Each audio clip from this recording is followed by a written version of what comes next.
पा रहे होंगे कि लैम्प ब्रेस्ट क्रोमोसोम का पूरा स्ट्रक्चर है। आप देख रहे हैं कि ये देखिए डीएनए है, ये थिक एंड है, ये सिस्टर है क्रोमोसोम्स है, ये देखिए ये आप लूप हैं, ये देखिए ऐसे लूप की समान रचना।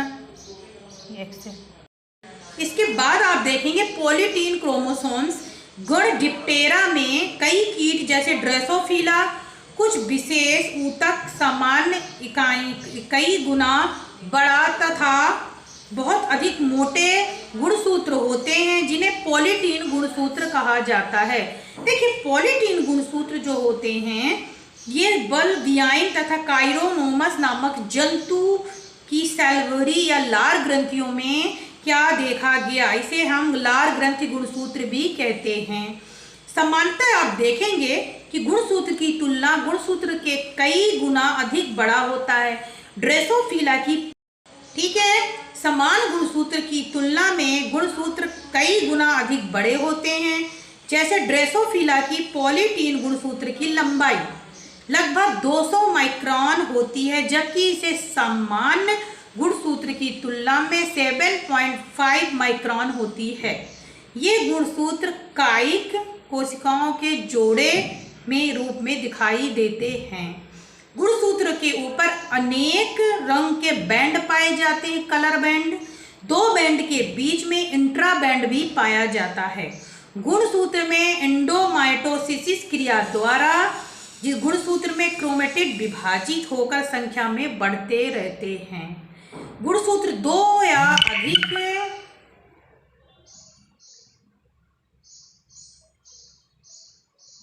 अधिक भागों में नहीं बटे होते हैं। इसके अंदर अनेक क्रोमेटिड पाए जाते हैं जिसे कॉलर नामक वैज्ञानिक के नाम पर पॉलीटीन रखा गया।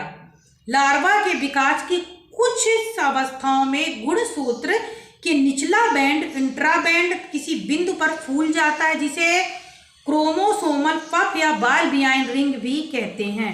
पफ रिंग जो होता है कुंडलित न्यूक्लियो प्रोटीन सूत्र में खुल जाते हैं, लूप के समान रचनाएं बनाते हैं। इस स्थान पर मैसेंजर आरएनए प्रोटीन का संश्लेषण होता है। बाय स्ट्रक्चर मैं आपको ये दिखाऊंगी। आप देखिए स्ट्रक्चर के द्वारा आपको दिख रहा होगा कि ये पफ के समान संरचना दिख रही, बैंड दिख रहे हैं और इंट्रा बैंड दिख रहे हैं। ठीक है, इसके बाद आप देख पा रहे होंगे कि देखिए ये पूरा पफ एंड ये देखिए मैसेंजर आरएनए है, पॉलीटीन है, लूप है। ये पॉलीटीन गुणसूत्र का क्या कहलाता है पूरा गुणसूत्र। देखिए बी गुणसूत्र और एम गुणसूत्र। बी गुणसूत्र जो होता है कुछ पौधे एवं जंतुओं के केंद्रक में समान गुणसूत्र की अतिरिक्त बी गुणसूत्र अथवा सुपरन्यूमेरिक अथवा सहायक गुणसूत्र पाए जाते हैं। इन गुणसूत्रों की खोज विल्सन ने 1905 में की थी। ये मेटापोडियम में कीट में पाया जाता, मेटापोडियम कीट में बी गुणसूत्र पाया जाता है। ये आकार में तथा आनुवांशिक निष्क्रिय होते हैं। ठीक है, एम गुणसूत्र जो होते हैं ये ब्रायोफाइट जो होता है बहुत छोटे 0.5 म्यू गुणसूत्र पाए जाते हैं जिन्हें एम गुणसूत्र कहते हैं। देन इसके बाद एल गुणसूत्र जो होता है कुछ कीटों में ऐसे गुणसूत्र पाए जाते हैं जो केवल जर्म कोशिकाओं में पाए जाते हैं, इन्हें सीमित अथवा एम गुणसूत्र कहते हैं। देखिए फंक्शन ऑफ क्रोमोसोम्स जो होता है गुणसूत्र का प्रमुख कार्य होता है आनुवांशिक सूचनाओं को एक कोशिका से दूसरे कोशिका में एक पीढ़ी से दूसरी पीढ़ी में ट्रांसफर करना तथा बॉबेल तथा सटन के अनुसार गुणसूत्र आनुवांशिक और भौतिक आधार हैं, जीनों के वाहक का कार्य करते हैं। ओके, तो ये क्या क्या बताया मैंने आप गुणसूत्रों के बारे में। Good morning students. देखिए आज मैं बीएससी सेकेंड ईयर में आपको क्या बताऊंगी, गुणसूत्र एवं जीनों में समानता मीन्स क्या, parallelism between chromosome and genes. अर्धसूत्री कोशिका विभाजन एवं निषेचन की खोज के बाद वैज्ञानिक ने वंशागति एवं कोशिका विभाजन के समय गुणसूत्र एवं जीनों के व्यवहार में समानता दिखाई। ठीक है, गुणसूत्र एवं जीनों के मध्य समानांतर बिंदुओं को प्रदर्शित किया जा सकता है। प्रत्येक जात की कायिक कोशिका मीन्स दैहिक कोशिका जिससे बॉडी का निर्माण होता है, विशिष्ट एवं निश्चित संख्या में गुणसूत्र होते हैं। द्विगुणित कोशिका में समजात गुणसूत्रों पाए जाते हैं जो आकार में, आकृति में जीन संख्या एवं जीन क्रम में समान होते हैं। समजात गुणसूत्र एक सदस्य माता जनक तथा दूसरा पिता जनक से होता है। प्रत्येक जीन युग्म विकल्पी जोड़े के रूप में पाया जाता है, जिसमें दोनों जनकों के समान रूप से योगदान होता है। प्रत्येक गुणसूत्र पुत्री कोशिक अर्ध गुणसूत्रों से बनी द्विसंरचना होती है। सूत्री विभाजन के समय दोनों अर्ध गुणसूत्र जो होते हैं या अर्ध गुणसूत्र पुत्री कोशिका तथा फिर दो पुत्री कोशिकाओं में पृथक हो जाते हैं। इस प्रकार युग्म विकल्पी जोड़े का प्रत्येक सदस्य सूत्री विभाजन द्वारा पुत्री कोशिका में चला जाता है। अर्धसूत्री विभाजन के समय समजात गुणसूत्रों का प्रत्येक सदस्य पृथक होकर पुत्री कोशिका के केंद्रक में चला जाता है। ओके, निषेचन के समय जब दो अगुणित युग्म मिलते हैं तब गुणसूत्र जो होते हैं द्विगुणित हो जाते हैं तथा इसका समय प्रत्येक युग्म विकल्पी जो जोड़े में पुनर्स्थापित हो जाता है। देखिए, जो क्रोमोसोम थ्योरी ऑफ इनहेरिटेशन जो होता है तो सडन तथा बॉबेरी ने सर्वप्रथम 1902 में वंशागति का गुणसूत्रीय सिद्धांत प्रस्तुत किया।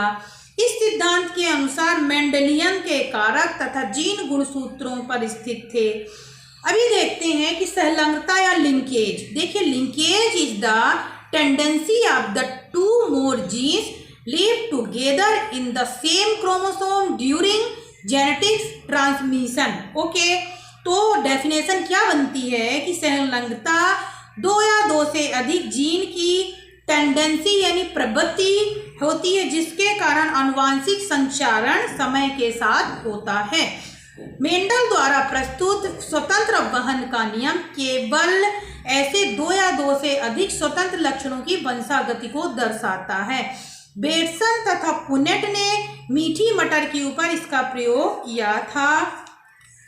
पूर्ण संलग्नता जो होती है, संलग्नता टू टाइप की होती है। हाउ मैनी टाइप संलग्नता एंड टू टाइप होती है, complete संलिंकेज and incomplete linkage.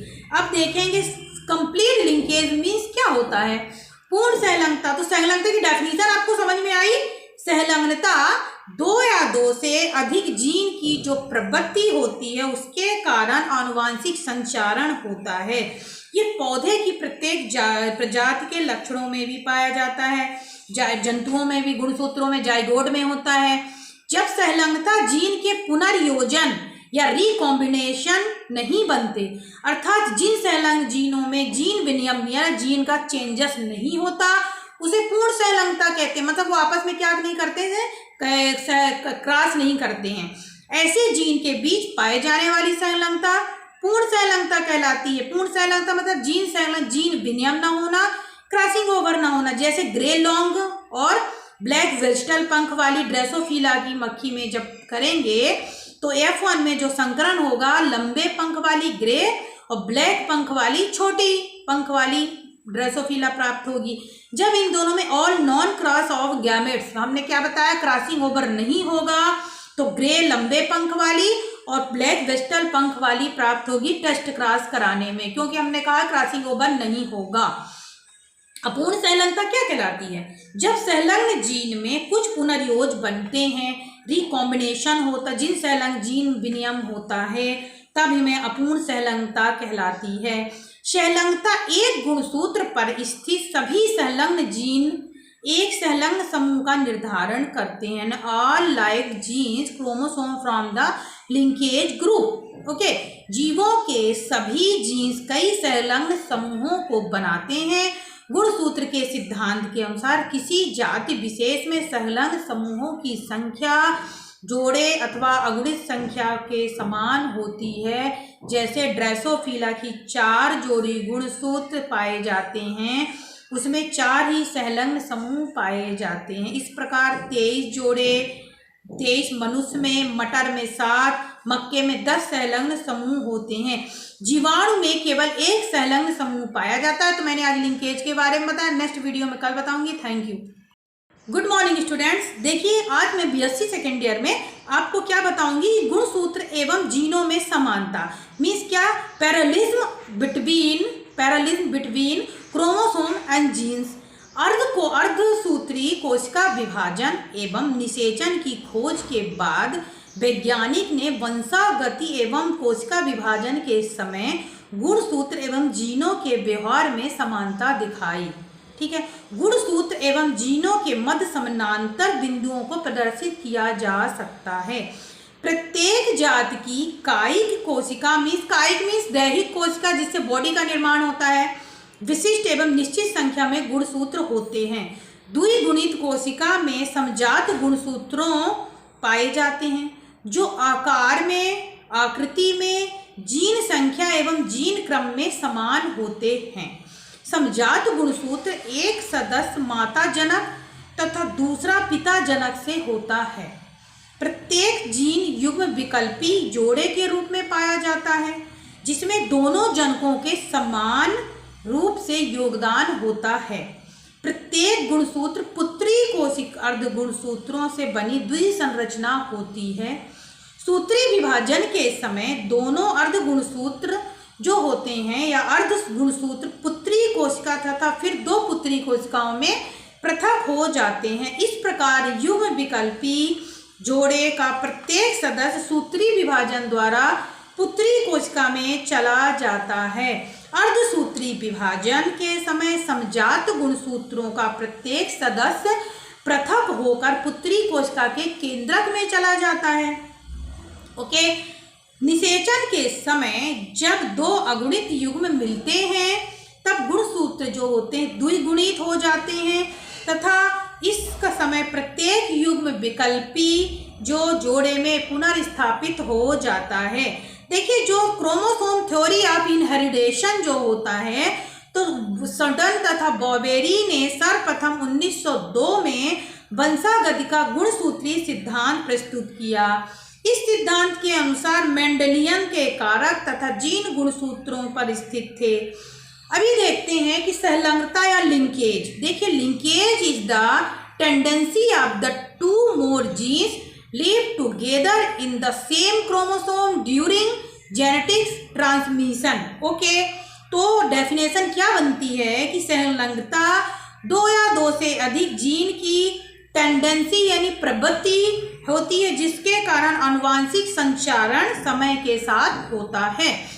Mendel द्वारा प्रस्तुत स्वतंत्र वहन का नियम केवल ऐसे दो या दो से अधिक स्वतंत्र लक्षणों की वंशागति को दर्शाता है। बेटसन तथा पुनेट ने मीठी मटर के ऊपर इसका प्रयोग किया था। पूर्ण संलग्नता जो होती है, संलग्नता टू टाइप की होती है। हाउ मैनी टाइप संलग्नता एंड टू टाइप होती है, कंप्लीट संलिंकेज एंड इनकम्प्लीट लिंकेज। अब देखेंगे कंप्लीट लिंकेज मीन्स क्या होता है। पूर्ण संलग्नता, तो संलग्नता की डेफिनेशन आपको समझ में आई। संलग्नता दो या दो से अधिक जीन की जो प्रवृत्ति होती है उसके कारण आनुवांशिक संचारण होता है। ये पौधे की प्रत्येक प्रजाति के लक्षणों में भी पाया जाता है। जंतुओं में भी गुणसूत्रों में जाइगोट में होता है। जब संलग्नता जीन के पुनर्योजन या रिकॉम्बिनेशन नहीं बनते, अर्थात जिन संलग्न जीनों में जीन विनिमय या जीन का चेंजेस नहीं होता उसे पूर्ण संलग्नता कहते हैं। मतलब वो आपस में क्या नहीं करते हैं, क्रॉस नहीं करते हैं। ऐसे जीन के बीच पाए जाने वाली संलग्नता पूर्ण संलग्नता कहलाती है। पूर्ण संलग्नता मतलब जीन संलग्न, जीन विनिमय न होना, क्रॉसिंग ओवर न होना। जैसे ग्रे लॉन्ग और ब्लैक वेजिटल पंख वाली ड्रेसोफिला की मक्खी में जब करेंगे तो F1 में जो संकरण होगा लंबे पंख वाली ग्रे और ब्लैक पंख वाली छोटी पंख वाली ड्रेसोफिला प्राप्त होगी। जब इन दोनों में all non cross of gametes, हमने क्या बताया, क्रॉसिंग ओवर नहीं होगा तो ग्रे लंबे पंख वाली और ब्लैक वेजिटल पंख वाली प्राप्त होगी टेस्ट क्रॉस कराने में, क्योंकि हमने कहा क्रॉसिंग ओवर नहीं होगा। अपूर्ण संलग्नता क्या कहलाती है? जब संलग्न जीन में कुछ पुनर्योज बनते हैं, रिकॉम्बिनेशन होता, जिन संलग्न जीन विनिमय होता है तब हमें अपूर्ण संलग्नता कहलाती है। संलग्नता एक गुणसूत्र पर स्थित सभी संलग्न जीन एक संलग्न समूह का निर्धारण करते हैं। All like genes chromosome from the linkage group. Okay, जीवों के सभी जीन्स कई संलग्न समूहों को बनाते हैं।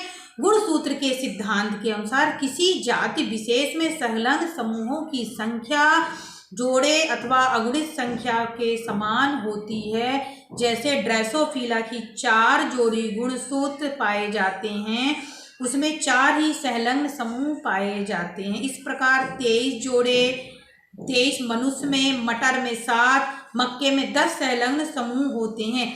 जीवाणु में केवल 1 संलग्न समूह पाया जाता है। तो मैंने आज लिंकेज के बारे में बताया, नेक्स्ट वीडियो में कल बताऊंगी। Thank you.